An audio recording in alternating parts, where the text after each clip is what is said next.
Assalamualaikum warahmatullahi wabarakatuh. Halo sobat setia Fakta Kehidupan.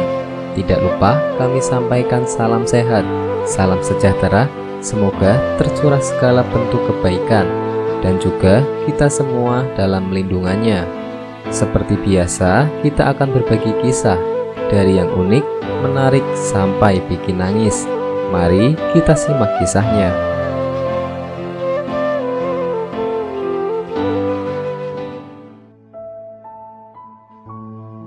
Kisah nyata. Astagfirullah, mulut jenazah pria ini tak berhenti keluarkan darah. Ternyata saat hidup rutin lakukan ini. Orang paling beruntung adalah orang yang selalu mengingat mati. Dengan mengingatnya, paling tidak ada yang disiapkan menuju kematian itu. Hidup di dunia ini tidaklah selamanya. Akan datang masanya kita berpisah dengan dunia ini. Perpisahan itu terjadi saat kematian menjemput, tanpa ada seorang pun yang dapat menghindar darinya. Seperti yang terjadi pada pria ini yang bikin geger satu kampung. Berikut kisahnya yang dikutip dari majalah Hidayah, yang semoga dapat bermanfaat bagi kita untuk selalu mengingat mati. Pagi itu, sebuah kampung di sudut desa Sumatera mendadak gempar. Ada seorang pemuda ditemukan meninggal dunia oleh ibunya. Tak ada hujan, tak ada sakit. Pemuda 23 tahun itu meninggal mendadak, dan banyak yang bilang karena angin duduk.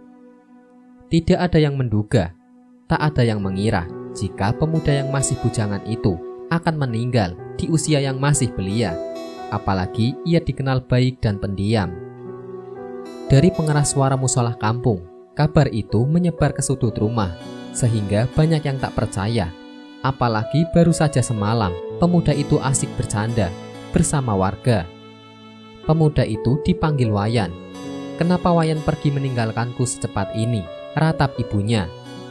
Semalam dia masih bercerita banyak, tapi kenapa sekarang sudah terbujur kaku, tak bernyawa, dan secepat itu pergi meninggalkan kami semua? "Mengapa bukan aku yang harus meninggal terlebih dahulu? Kenapa harus Wayan?" ratap ibunya.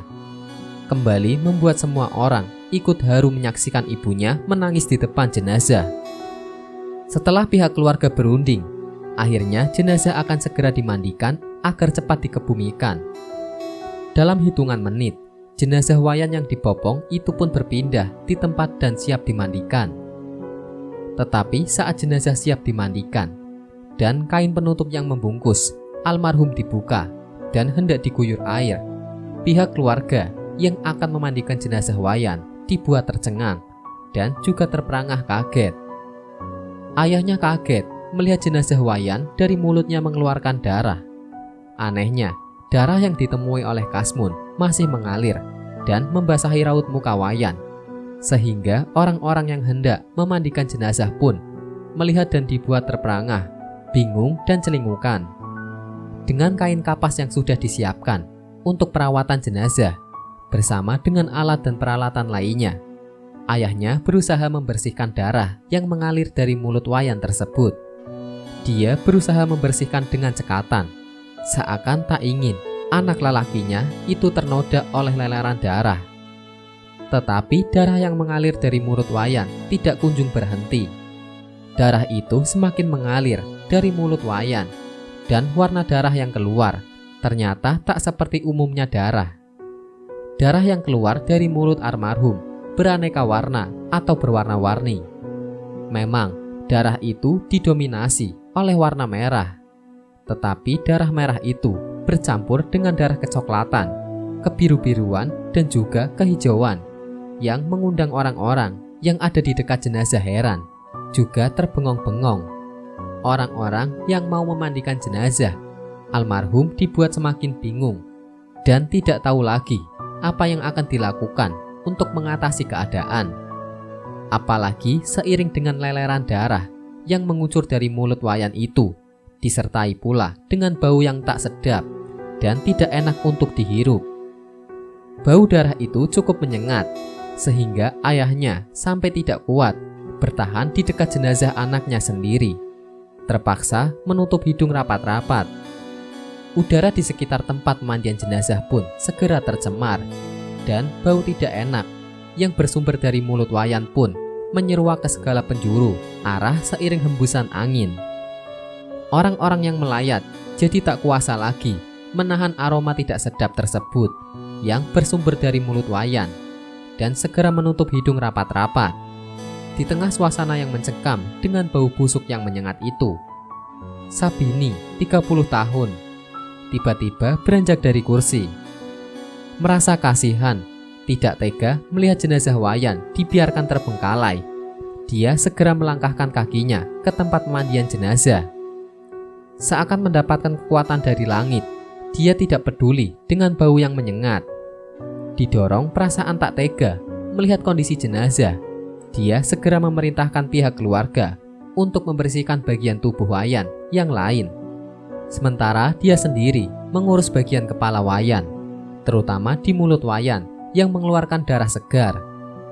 Dengan telaten, Sarbini yang memang dikenal warga Kampung Delima sebagai orang yang baik itu membersihkan mulut Wayan. Berulang kali, dia mengusap leleran darah yang mengalir tersebut. Anehnya, tetap saja darah dari mulut Wayan bercucuran terus dan tidak mau dihentikan. Darah itu seakan tak mau berhenti mengucur, dan prosesi pemandian jenazah Wayan itu pun harus memakan waktu lama, berjam-jam. Karena darah itu tak kunjung henti, pihak keluarga mulai diserang rasa cemas dan dicekam kebingungan. Akhirnya, proses pemandian jenazah pun diputuskan untuk disudahi, meski darah segar masih saja terus mengalir dari mulut Wayan. Dengan disumbat kapas putih, darah itu memang sedikit bertahan dan tak keluar. Kendati demikian, rembesan darah yang mengalir dari sumbatan kapas tetap mewarnai kapas yang berwarna putih itu menjadi kotor akibat aliran darah dari mulut Wayan yang belum bisa dihentikan. Jenazah Wayan segera dibopong ke dalam rumah untuk dikafani dan kemudian disolati. Setelah dipertimbangkan kondisi jenazah yang sedemikian parah, maka prosesi pemakaman Wayan pun akhirnya dilaksanakan dengan cepat setelah jenazah disolati. Maka tak lama setelah disolati, jenazah Wayan langsung diusung ke tempat peristirahatan terakhir, diiringi para pelayat, yang sebagian besar adalah warga Kampung Delima. Tanah kuburan longsor. Setelah pelayat memasuki pintu makam dan kemudian sampai di dekat lubang kubur yang sudah disiapkan, maka keranda pun diletakkan. Jenazah Wayan pun diambil dari keranda, lalu diangkat oleh 4 orang pelayat. Tapi ketika jenazah diangkat, orang-orang yang hadir di pemakaman melihat di bagian kepala jenazah, terutama bagian mulut, ada bercak darah yang berwarna merah kecoklatan, kebiru-biruan, dan juga kehijau-hijauan yang membasahi kain kafan berwarna putih menjadi ternodai. Apa mau dikata lagi, darah seperti tidak bisa dihentikan. Orang-orang memang sempat bimbang untuk memutuskan tentang keberadaan darah yang masih belum berhenti itu. Tetapi saat 2 orang hendak turun ke liang lahat guna menyambut kedatangan jenazah Wayan, sebelum jenazah Wayan dimasukkan ke liang lahat, tanah yang ada di pinggiran kuburan tiba-tiba berjatuhan. Longsor dan memenuhi sebagian lahat. Longsor dan menimbuni sebagian liang lahat. 2 orang yang bertugas turun di liang lahat terpana kaget. Dalam keadaan itu, maka kedua orang itu segera turun untuk mengangkat tanah-tanah yang berjatuhan dan menyesaki liang lahat. Tanah longsor itu dibersihkan. Tetapi lagi-lagi peristiwa yang sama terjadi kembali berkali-kali. Akhirnya karena tanah longsoran itu tidak seberapa, maka diputuskan tetap memasukkan jenazah Wayan ke liang kubur. Setelah jenazah ditempatkan di liang lahat, seorang mengumandangkan azan. Setelah itu, jenazah ditutup dengan papan dan selanjutnya ditimbun dengan tanah. Seterusnya, orang-orang yang melayat pulang dan kembali ke rumah masing-masing. Tanah pekuburan umum itu lenggang kembali. Suka amalan kesaktian. Dengan kondisi seperti itu, bisa dimaklumi jika Wayan tidak bisa melanjutkan kuliah selepas SMA dan memilih menjalani hidup apa adanya. Kendati begitu, Wayan tidak mau hanyut dengan pergaulan anak-anak muda zaman sekarang yang nongkrong di pinggir jalan atau mabuk-mabukan. Dia lebih memilih aktif di masjid, ikut kegiatan rebana dan juga pengajian. Pendek kata, dia dikenal warga kampung sebagai orang yang baik dan ringan tangan. Apalagi kalau ada tetangga yang memiliki hajatan atau kerja bakti. Akan tetapi, ada satu sisi kehidupan Wayan yang membuat hidupnya itu berbeda dengan masyarakat pada umumnya. Dan itu pengaruh dari orang tuanya. Dia gemar mencari ilmu kesaktian dengan menjalani amalan-amalan dari seseorang dan banyak mempercayai hal-hal yang bersifat mistis yang bahkan lebih mengarah ke musyrik, seperti melakukan amalan untuk mendapatkan keris, kekuatan tenaga dalam, dan kekuatan kesaktian lainnya. Banyak orang mengira keluarnya darah itu sebagai dampak dari sakit paru-paru yang ia derita. Tapi ada juga yang menyangkal. Alasannya, jika akibat penyakit yang dideritanya, maka darah itu kecoklatan. Apalagi saat mau dimasukkan ke dalam liang lahat itu, tanah di pinggir kuburan longsor berkali-kali. Akibatnya, orang-orang terheran-heran dan tak tahu ada apa di balik semua itu. Mereka semua berkesimpulan, semoga kisah ini bermanfaat mengingatkan kita untuk selalu mengingat kematian dan mempersiapkannya dengan baik. Wallahu a'lam bishawab.